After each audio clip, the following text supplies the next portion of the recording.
दी हर महादेव। कैसे हैं आप सब।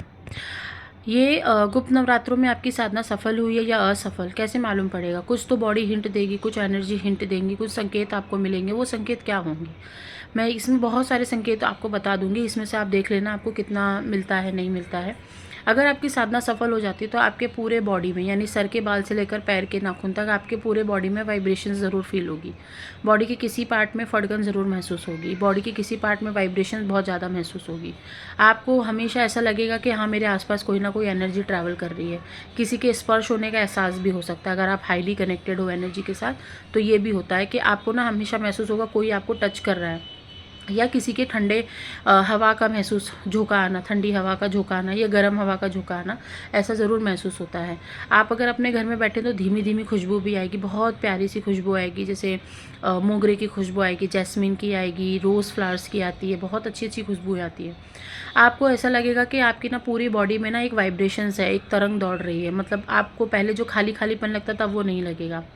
ये नवरात्रों में अगर आपने साधना करी होगी तो ये पूरी नवरात्रों में आपको एक तो खाने पीने की इच्छा बहुत कम हो गई होगी। आपको खाना पीना बिल्कुल अच्छा नहीं लग रहा होगा, ऐसा लग रहा होगा मेरा पेट भरा हुआ है। यहाँ तक कि जो लोग चाय पानी करते हैं, ठंडियों में बहुत ज़्यादा खाने की क्रेविंग्स होती है, वो बिल्कुल आपके अंदर नष्ट हो गई होगी। खाने में बहुत ज़्यादा आपने चेंजेस देखे होंगे, या तो आप बहुत ज़्यादा खा रहे होंगे या तो आपने बहुत कम खाना चालू कर दिया होगा। आपको घबराहट बहुत ज़्यादा हो सकती है, आपको वॉमिटिंग सा फील हो सकता है। वॉमिटिंग्स होती ही नहीं है, वॉमिटिंग सा फील हो सकता है। आपको बहुत ज़्यादा ऐसे लग रहा होगा कि कोई एनर्जी मुझसे कम्युनिकेट करने की कोशिश कर रही है। जब हम सो रहे हैं, हम गहरे ध्यान में बैठे हुए हैं, हम ध्यान लगा रहे हैं, तो आपको हमेशा ऐसा फील होगा कि कोई एनर्जी मुझसे ना बात कर रही है, या कोई एनर्जी मुझे स्पर्श कर रही है, या कोई एनर्जी है जो मेरे आसपास आ रहा है, आने की कोशिश कर रही है। आपको थोड़ा डर भी लग सकता है, क्योंकि भले ही पॉजिटिव एनर्जी ही हो क्यों ना, लेकिन जब भी पॉजिटिव एनर्जी हमारी साधना से खुश होकर हमारे पास आती है तो हमें डर ज़रूर लगता है।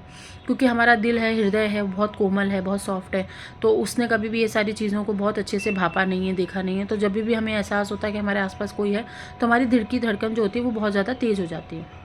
ये भी आपको महसूस हुआ होगा।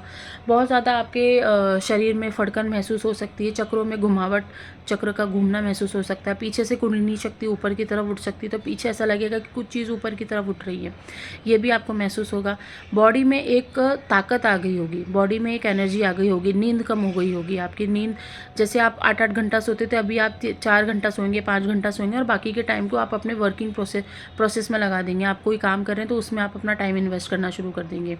आप ज़्यादा बात करना पसंद नहीं करेंगे, शांत होना शुरू कर देंगे। बहुत उबासियाँ आएंगी, बहुत ज़्यादा नींद के झोंके आएंगे, बॉडी में एक लेजीनेस रहेगी। बॉडी में ऐसा लगेगा कि हाँ भाई बस सो जाए, लेकिन जब सोने जाओगे तो नींद नहीं आएगी। बस ऐसी आंखें एकदम धीमी धीमी सी सॉफ्ट ही रहेंगी। एकदम ऐसे लगेगा आंख की पर्दों पे ना किसी ने कुछ वज़न वाला सामान रख दिया है, सर पे किसी ने वज़न वाला सामान रख दिया। सर मीठा मीठा दर्द करेगा, फिर बंद हो जाएगा, फिर ठीक हो जाएगा, फिर मीठा मीठा दर्द करेगा, फिर ठीक हो जाएगा। तो ऐसे चलता रहेगा। मेडिसिन लेने की ज़रूरत नहीं पड़ेगी, क्योंकि इतना ज़्यादा गंभीर चीज़ें होती नहीं। गंभीर चीज़ उनको होती है जिनके घर में या जिनके शरीर में नेगेटिविटी होती है। अगर कोई गंभीर चीज़ आपके शरीर में चेंजेस, बहुत ज़्यादा हाईली चेंजेस आप देख रहे हो, तो ज़रूर काउंसलिंग में आप चेकिंग करा सकते हैं, या किसी अपने गुरु के पास जाकर उनको ज़रूर दिखाइए कि इतना ज़्यादा क्यों हो रहा है। क्योंकि मुझे पता है कि मुझे 6-7 साल पहले मुझे नवरात्रों में मुझे झटके लगे थे, तो मुझे लगा था कि वो अच्छे सिम्टम्स हैं। लेकिन जब वो नवरात्रि ख़त्म हुई तो 10वें दिन 12वें दिन मुझे वो पेन कंटिन्यू था, और वो पेन कंटिन्यू था। जब वो पेन मेरे गुरुजी ने जब उसको देखा तो प्रेत लग गए थे। नवरात्रों में प्रेत भी लग जाया करते हैं। तो ये सारी चीज़ें थी। अगर गुरु नहीं होते और मुझे नहीं देखते तो शायद मेरा लंबा मतलब आईसीयू तक का टिकट कट जाता, क्योंकि काफ़ी चीज़ें गड़बड़ हो चुकी थी। यहाँ बताना शायद समझ आए ना आए, लेकिन चीज़ें काफ़ी गड़बड़ हो गई थी नवरात्रों के बाद। इसीलिए अपने पास जब भी आप गुप्त नवरात्रि मनाएं या नवरात्रों में साधना करें तो ज़रूर अपने पास किसी ना किसी गाइडर, किसी ना किसी हीलर, गुरु अपने पास ज़रूर रखें, ताकि आपको बचा सके।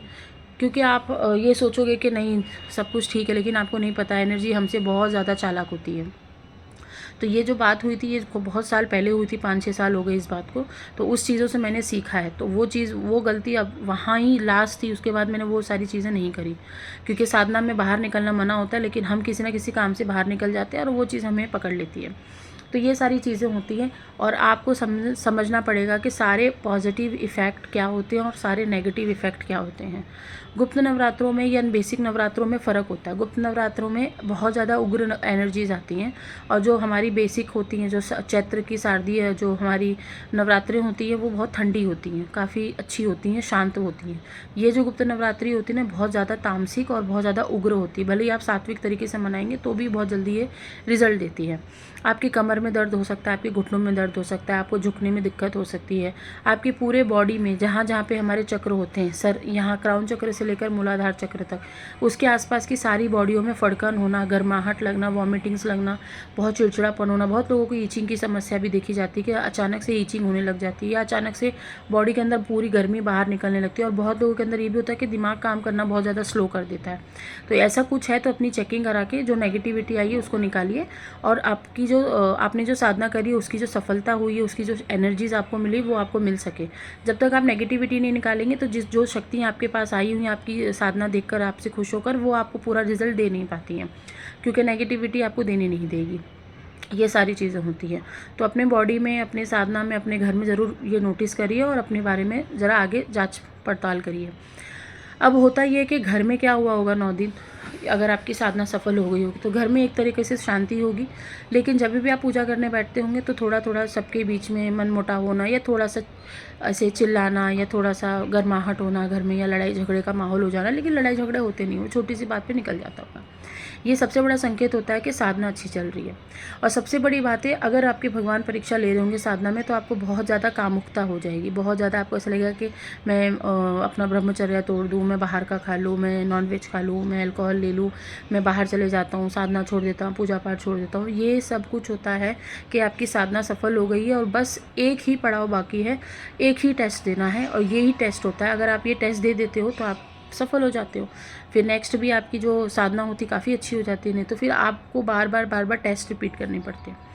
तो ये ज़रूर नोटिस करिएगा, फिर मुझे भी बताइएगा क्या हुआ क्या नहीं हुआ, कमेंट बॉक्स में भी बताइएगा क्या हुआ नहीं हुआ। ठीक है, जय माता दी।